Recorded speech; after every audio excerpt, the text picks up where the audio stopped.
मित्रों नमस्कार, आपको मेरा सादर प्रणाम। मेरी कहानी और कथाओं में आपका हार्दिक स्वागत है।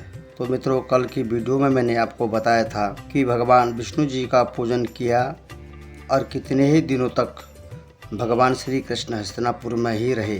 तत्पश्चात द्रौपदी सहित राजा युधिष्ठिर से आज्ञा लेकर द्वारिका को चले आए।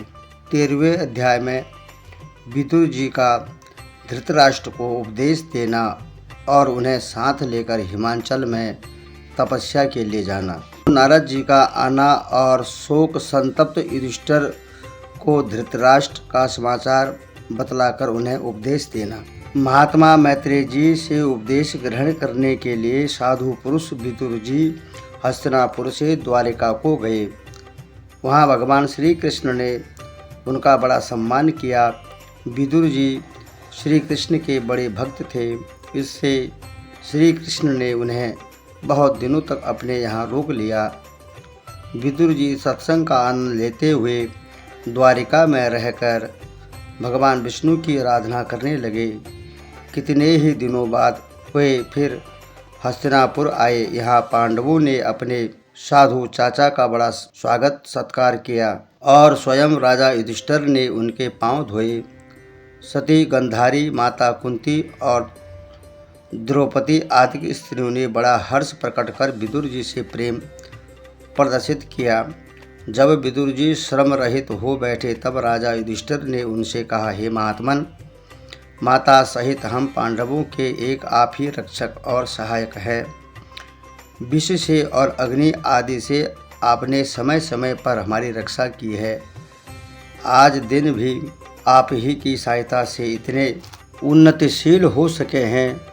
सो हे चाचा जी, कहिए इतने दिनों तक आपने हमें कैसे भुला दिया था? फिर यह तो बतलाइए कि इतने दिनों में आपने कहाँ कहाँ भ्रमण किए हैं और अब तक किस जीविका से आपके शरीर का निर्वहन होता रहा है। आपके लिए तीर्थों का भ्रमण और जीविका निर्वहन का प्रश्न कुछ इतने महत्व का ही नहीं, क्योंकि आप में तो जनार्दन भगवान श्री कृष्ण जी साक्षात विश्व रूप से विद्यमान है।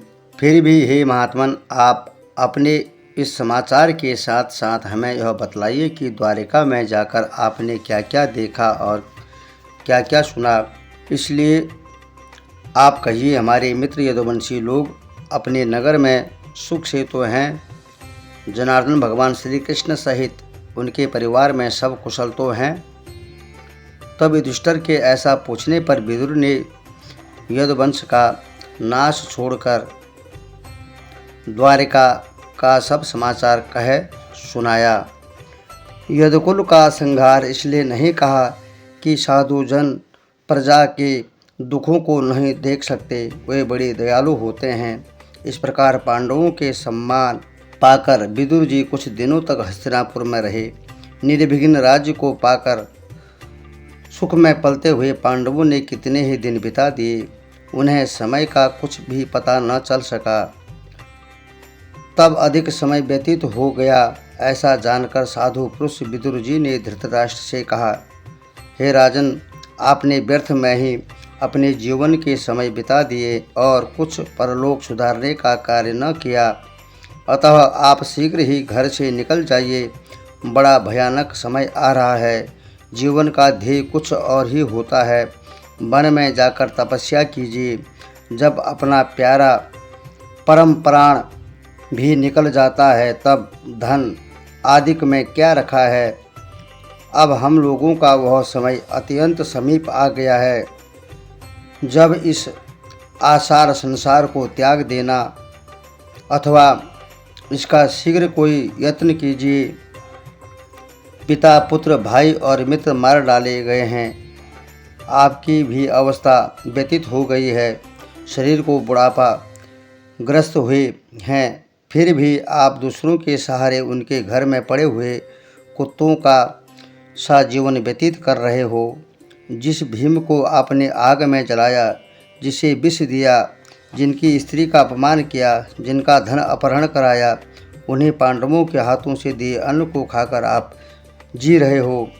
परंतु इस प्रकार भी दीन होकर जीने की इच्छा वाले आपको यह भी तो देखना चाहिए कि आपका यह वृद्ध शरीर वृद्धता से जीर्ण वस्त्रों के सम्मान ही कैसा क्षीण हो रहा है। हाँ, आप बड़े अधीर हो, परंतु अब आपको संसार से स्नेह त्याग कर निराभिमान हो जाना चाहिए। यह शरीर धर्म से पृथक है। जो ऐसा समझकर अपनी इच्छाओं का दमन करता है, वास्तव में वह धीर है। जो मनुष्य स्वयं या दूसरों के आदेश से वैराग्य धारण कर हृदय में ईश्वर का ध्यान करे, जो सांसारिक कामनाओं को त्याग कर घर से निकलकर वन को चला जावे, वही श्रेष्ठ है। हे राजन, आपके कुटुंबी और आप भी यह जानते हैं कि काल कब आएगा। जब वह आता है तब मनुष्यों में धैर्य तथा दयादिक गुणों का नाश हो जाता है। इससे आप घर से निकल उत्तर दिशा की ओर जाइए। हे शौनक, जब इस प्रकार छोटे भाई विदुर ने बड़े भाई धृतराष्ट्र को समझाया तो वे उन्हीं के द्वारा बंद और मोक्ष का मार्ग दिखाए जाने पर निज कुटुंबियों में दृढ़ स्नेह रूपी फांसी को काटकर घर से निकल गए। उनके साथ में उनकी पत्नी सुबल की कन्या सती गंधारी और विदुर ने भी उनका मार्ग पकड़ा। चलते चलते वे लोग हिमालय पर चले गए।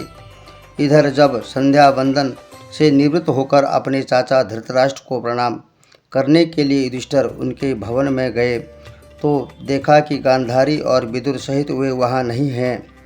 इससे युधिष्ठिर को बड़ा ही दुख हुआ। उन्होंने संजय से पूछा। संजय ने कहा, महाराज, मुझे भी नहीं मालूम है। फिर तो नाना प्रकार का संकल्प विकल्प हुआ। बड़ी खोज हुई। पांडवों के राजमहल से लेकर समस्त हस्तिनापुर में कोहराम मच गया। शोक की काली घटा छा गई। इतने ही में तंबरु आदि गंधर्वों को साथ लिए हुए वहाँ नारद जी आ पहुँचे। तब नारद जी को देखकर भाइयों सहित युधिष्ठिर ने उनका बड़ा स्वागत सत्कार किया। नारद जी ने राजा का कुशल समाचार पूछा। युधिष्ठिर ने कहा, महाराज, और तो सब ठीक है। इस समय एक नवीन दुख आ पड़ा है। नारद जी ने कहा, क्या धर्मराज? धर्मराज ने कहा, मेरे चाचा धृतराष्ट्र और विदुर जी न जाने कहाँ चले गए हैं। उनके साथ में माता गंधारी भी चली गई है। हम सब उन्हीं के शोक में पड़े हुए हैं। हे देवर्षि, आपकी गति अबोध है। आप त्रिकालदर्शी और सर्वत्र गामी हैं। यदि आप जानते हो तो बतलाइए कि मेरे पिता समान दोनों श्रेष्ठ चाचा कहाँ चले गए। तब नारद जी ने कहा, हे युधिष्ठिर, शोक न करो। यह संसार ईश्वर के बस में है। वही सबका संयोग और वियोग करता रहता है। जैसे खेलने वाले की इच्छा से ही खेलने की वस्तु एक स्थान से अथवा अलग अलग रहती है, वैसे ही ईश्वर की इच्छा से ही मनुष्यों का संयोग और वियोग होता है। इसमें चिंता किस बात की है। यह पृथ्वी, जल, वेग, वायु और आकाश से रचित शरीर काल, कर्म और गुणों के वश में है। तब भला यह दूसरों की रक्षा करने वाला कौन है? क्या अजगर से ग्रसित प्राणी भी दूसरे की रक्षा कर सकता है? देखो, जिनके हाथ पांव हैं उनकी जीविका पशु आदि और पशुओं की जीविका तृण आदि है, और उन पशुओं में भी जो बड़े पशु हैं उनकी जीविका छोटे पशु हैं। परंतु जो बिना हाथ पांव और बिना रूप के अनेक प्रकार के जान पड़ते हैं, उन्हीं को इस संसार में सर्वत्र देखना चाहिए। हे भगवान, प्राणियों को पैदा करने वाले कालों के भी काल और दैत्यों के नाश के ही लिए इस पृथ्वी पर प्रकट हुए हैं, और वे जिस देव कार्य की इच्छा से यहाँ आए हुए थे यह पूरा हो गया है। इसलिए अभी कुछ शेष है जिसकी प्रतीक्षा में वे अभी तक यहाँ रुके हुए हैं।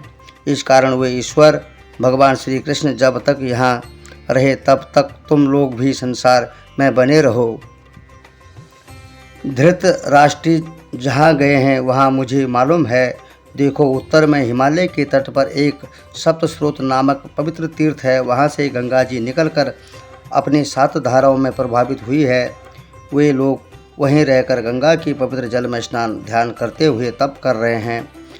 अब आसन तथा प्राणायाम की क्रियाओं को करते हुए धृतराष्ट्र ने अपनी इंद्रियों पर विजय प्राप्त कर ली है, और अब वे श्री भगवान विष्णु जी का ध्यान करते हुए सत, रज, तम तीनों गुणों के दोष से दूर हो गए हैं। अब उनमें अहंकार का तनिक भी लेश न रहा, और उन्होंने अपनी आत्मा को बुद्धि में मिलाकर उसे ब्रह्म में वैसे ही लीन कर दिया है जैसे घटाकाश महाकाश में मिल जाता है। उन्होंने मायाकृत वासनाओं को त्याग कर इंद्रियों पर विजय प्राप्त कर ली है, जिससे वे भोजन आदि सब कुछ त्याग अपने आसन पर स्तंभित हो बैठे रहते हैं। सो अब उन परम तपस्वी धृतराष्ट्र के पवित्र मार्ग में तुम बाधक न बनो। परम साधु विदुर जी उन्हें उत्तम मार्ग पर ले गए। अब आज से केवल 5 दिन और हैं। जब वे धृतराष्ट्र अपना शरीर त्याग देवेंगे तब उनका शरीर भस्म हो जाएगा और वे मोक्ष को प्राप्त होंगे। उनके साथ पतिव्रता गंधारी भी अग्नि में प्रवेश करेगी और तब विदुर जी वहाँ से तीर्थ यात्रा करने को चले जाएंगे।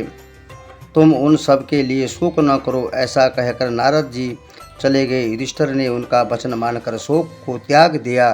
14वां अध्याय में कली की विपरीतता से युधिष्ठिर को अनेक प्रकार के अपशकुन होना और अर्जुन का द्वारिका से लौटकर भगवान श्री कृष्ण का शरीर त्याग वर्णन करना। कहते हैं कि भगवान श्री कृष्ण से मिलने के लिए अर्जुन द्वारिका को गए। कितने ही दिनों तक वे नहीं लौटे। इधर काल के विपरीत होने से हस्तिनापुर में युधिष्ठिर को नाना प्रकार के अपशकुन दिखलाई पड़ने लगे।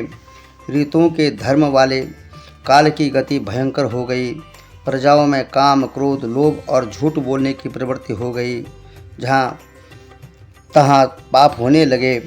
छल और कपट का बाजार गर्म हो गया। माता पिता, मित्र, भाई तथा स्त्री और पति में झगड़े होने लगे। लोग स्वभावतः लोभाधिक अधर्मों में लगे रहकर अत्यंत अशुभ करने लगे। यह सब देखकर धर्मराज युधिष्ठिर का हृदय काँप उठा। उनकी बाईं जंघा और बायां नेत्र फड़फड़ाने लगा। अर्जुन अभी तक द्वारिका से नहीं लौटे थे। तब युधिष्ठिर ने भीमसेन को बुलाकर कहा, हे वृकोदर, तुम्हारे छोटे भाई अर्जुन को भगवान श्री कृष्ण का समाचार लेने के लिए द्वारिका गए हैं।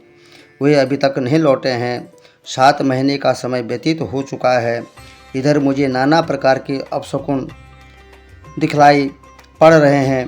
क्या नारद जी का बतलाया हुआ वह समय आ गया है जबकि भगवान श्री कृष्ण अपना लीलामय शरीर त्याग देवेंगे? परंतु वहाँ जिन भगवान श्री कृष्ण के आश्रय से हम आज इतने शांतमय वातावरण में सुख के दिन व्यतीत कर रहे हैं और जिन्होंने सर्वदा ही हमारी रक्षा की है, जिनकी दया से ही हम शत्रुओं पर विजय प्राप्त कर इस स्वर्गोपम सुख के भागी बने हुए हैं, उनके चले जाने पर हम लोग अपने प्राणों को कैसे रख सकेंगे? यह देखो, बार बार मेरी बाईं आँख फड़कती है। हृदय में कष्ट हो रहा है। इससे ज्ञात होता है कि ये थोड़े ही समय में बड़ा दुख देने वाले हैं। हे भीमसेन, अब मैं देखता हूँ तो नित्य ही मुख से आग उगलती हुई सियारिन अशुभ शब्द करती है, रोती है। कुत्ते निडर होकर के मेरे सामने आकर भौंकने लगते हैं। गौ आदि उत्तम पशु मेरी बाईं ओर जाते और गधे आदि पशु दाहिनी ओर ही जाते हैं। घुड़साल में बंधे हुए घोड़े नेत्रों से अश्रु की धारा बहा रहे हैं। कबूतर उड़ रहे हैं और उड़कर मृत्यु की सूचना देते हैं। कौवे और घुघुआ निद्रा छोड़कर रात में भयानक बोली बोलते हैं। इससे जान पड़ता है कि संसार में कोई महान परिवर्तन होने वाला है। अग्नि के चारों ओर परिधि मंडल हो रहा है। सब दिशाएं घूमती रहती हैं। पर्वतों सहित पृथ्वी में भूचाल होता है। बिना बादल के ही बिजली कड़कड़ाती है। भयंकर आंधी चलती है। मेघों से रुधिर बरसता है। सूर्य का प्रकाश मंद पड़ गया है। आकाश में ग्रहों का परस्पर युद्ध होता है। नदी, नद, तड़ाक और मनुष्य के मन में क्षुब्ध हो गए हैं। आग घी से नहीं जलता, पता नहीं यह क्या करने वाला है। गौओं के बछड़े स्तन को नहीं पीते हैं जिससे वे नहीं पहचानती हैं। इस प्रकार गौएं रोती हैं और बैल अप्रसन्न हैं। देवताओं की मूर्तियां रोती हैं, उनमें पसीना आ जाता है और वे कांपती हैं। देश, गांव, नगर, बगीचे और रत्नादिकों की खानों वाले स्थान और आश्रम शोभा तथा आनंद से रहित हो गए हैं। पता नहीं कि ये सब मिलकर हमको किस प्रकार दुखी करना चाहते हैं, परंतु यह तो मैं जानता हूँ कि अब मुझे सबसे बड़ा दुख जो भगवान श्री कृष्ण के वियोग का है वह देखना ही पड़ेगा। अर्थात यह पृथ्वी विष्णु भगवान जी के श्री चरणों के सौभाग्य से रहित हो जाएगी। राजा युधिष्ठिर ऐसा चिंतन कर ही रहे थे कि अर्जुन द्वारिका से लौट आए और 15वें अध्याय में वह रोते रोते युधिष्ठिर के चरणों पर आ गिरे। युधिष्ठिर जी को नारद जी का कथन स्मरण आ गया। उन्होंने अर्जुन से द्वारिका का समाचार पूछा। अर्जुन तेज रहित और शोभाहीन से हो रहे थे। उनका मुख कमल सूख गया था और वे बड़े शोक के मारे आंसुओं को रोककर कुछ बोल नहीं पा रहे थे। युधिष्ठिर अनेक प्रकार की शंकाएं करके उनसे बारंबार कुशल प्रश्न पूछने लगे।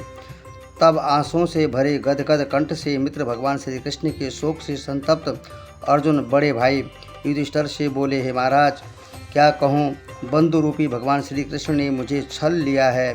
उन्होंने देवताओं को भी आश्चर्य कराने वाले मेरे तेज का हरण कर लिया है।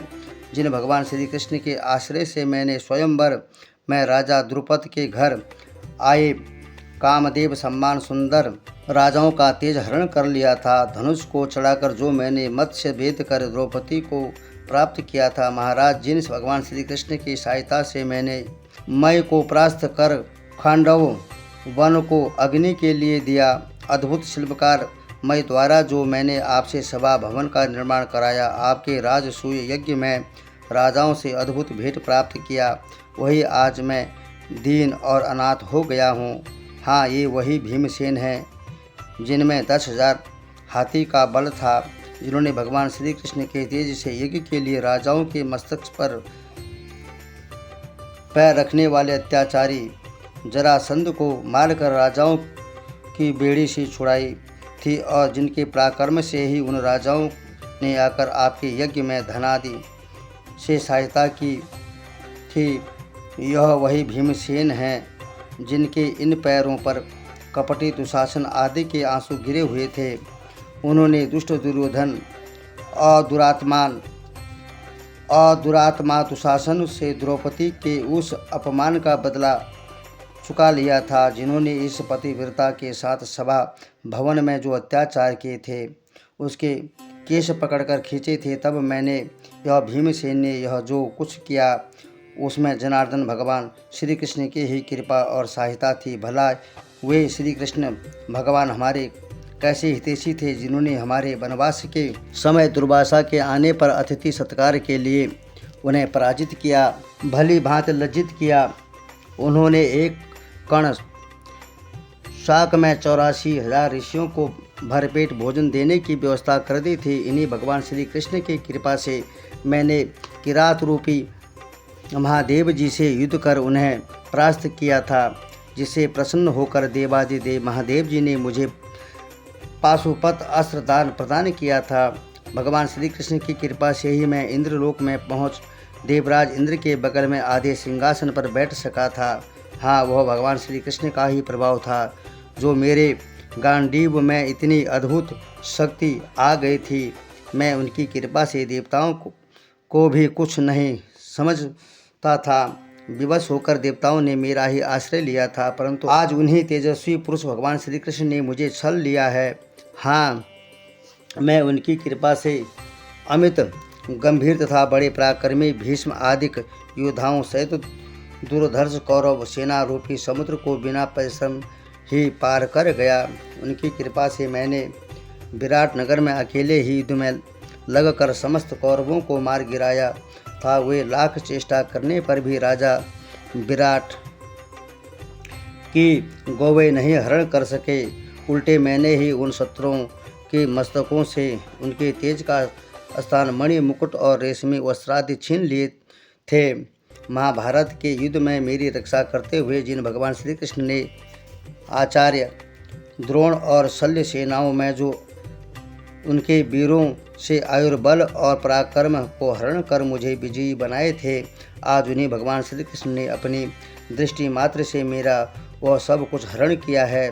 जहाँ वे श्री कृष्ण जी मुझे अपना दाहिना हाथ समझते थे, वही जो मैं उनकी कृपा से द्रोणाचार्य, भीष्म, कर्ण, अश्वत्थामा, शल्य, जयद्रथ और वायली आदि राजाओं का मान दर्शन करने में समर्थ हुआ था, वही भगवान श्री कृष्ण की जिनके चरणों की भक्ति करके मनुष्य आवागमन से मुक्त हो जाते हैं। हाँ, मैं हतभाग्य ऐसा ही था कि मैंने अपनी दुर्बुद्धि से उन्हें अपना सारथी तक बना डाला। युद्ध क्षेत्र में जब मेरे रथ के घोड़े थक गए और मैं रथ से नीचे खड़ा हो गया, तब उन जनार्दन की ही कृपा से रथों का सहारा युद्ध करते हुए शत्रु मुझे न मार सके। आज भगवान श्री कृष्ण के मुख से निकले हुए शब्द जो वे समय समय पर हंसकर मुझसे हे अर्जुन, हे सखे, हे कुरुनंदन, हे पार्थ कहा करते थे, बड़े कष्टप्रद हो रहे हैं। यद्यपि कभी भोजन अथवा एकांत के समय मैंने हंसी में उनका अपमान भी कर दिया तो भी उन्होंने उसे हंसकर टाल दिया।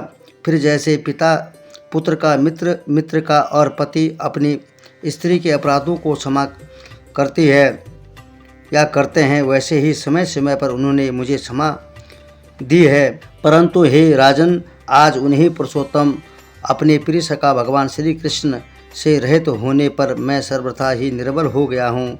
जब मैं यदुकुल की इन स्त्रियों को साथ लेकर द्वारिका से चला तो पंचनद पर आते आते मुझे कुछ नीच अहिरों ने ललकारा।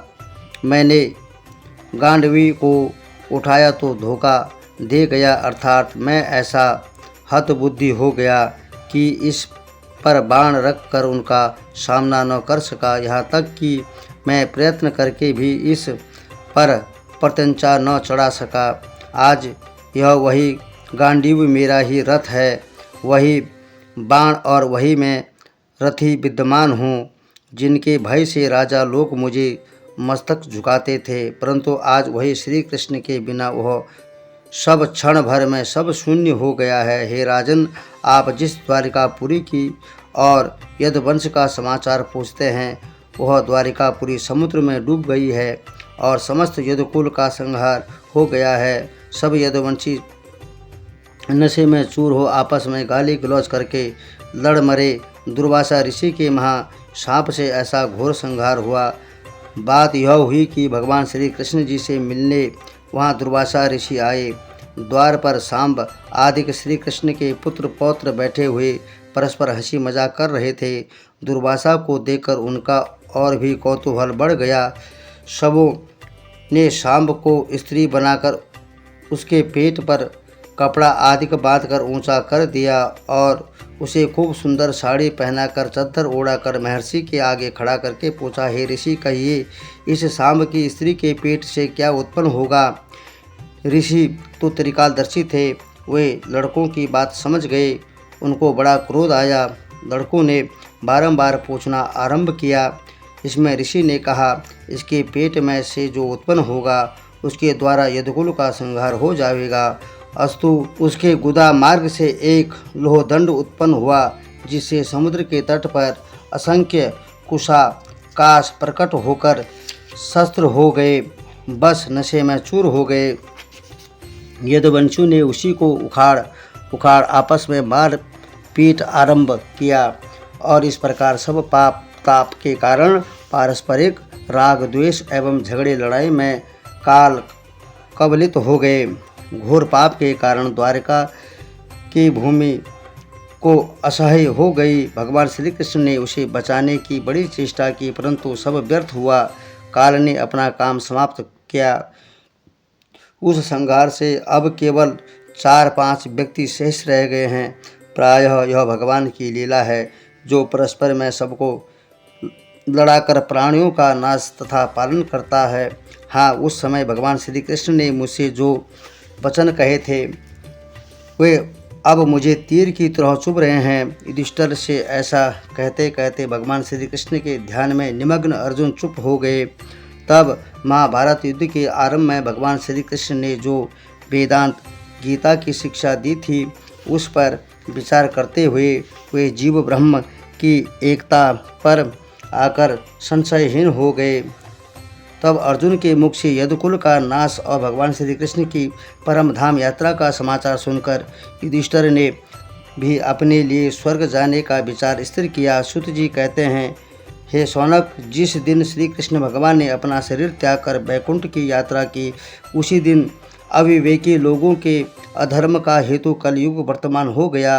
तब निश्चय रूप से कलयुग का आगमन देखकर धर्मराज युधिष्ठिर अपने भाइयों सहित स्वर्ग जाने के लिए उसी समय तैयार हो गए। उन्होंने अपने पौत्र परीक्षित को पृथ्वी का राज सौंप दिया। पश्चात मथुरा में सूर्यसेन के स्वामित्व में वज्र का अभिषेक किया। फिर प्रजापति यज्ञ करके अग्नियों को आत्मा और आरोपण किया, जिसमें उन्होंने अपने सब वस्त्र और आभूषण आदि त्याग दिए। इस प्रकार वे ममता तथा अहंकारहीन हो सब बंधनों को तोड़ मन और वाणी को प्राण में लीन कर अपान वायु के द्वारा मृत्यु को शरीर में लीन कर लिया।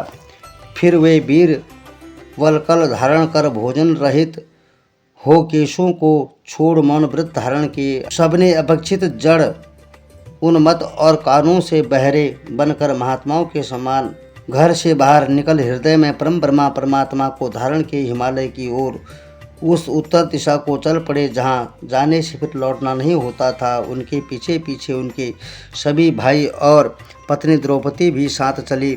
फिर तो भगवान श्री विष्णु जी के श्री चरणों में मन लगाने के लिए ध्यान से युक्त हुए। भक्ति के कारण पांडव परम शुद्ध होकर उस गति को प्राप्त हुए जो विषयी जनों को सर्वथा दुर्लभ हैं। उधर आत्मज्ञानी विदुर भी भगवान श्री कृष्ण में मन लगाकर प्राण त्याग अपने इच्छित लोक को चले गए।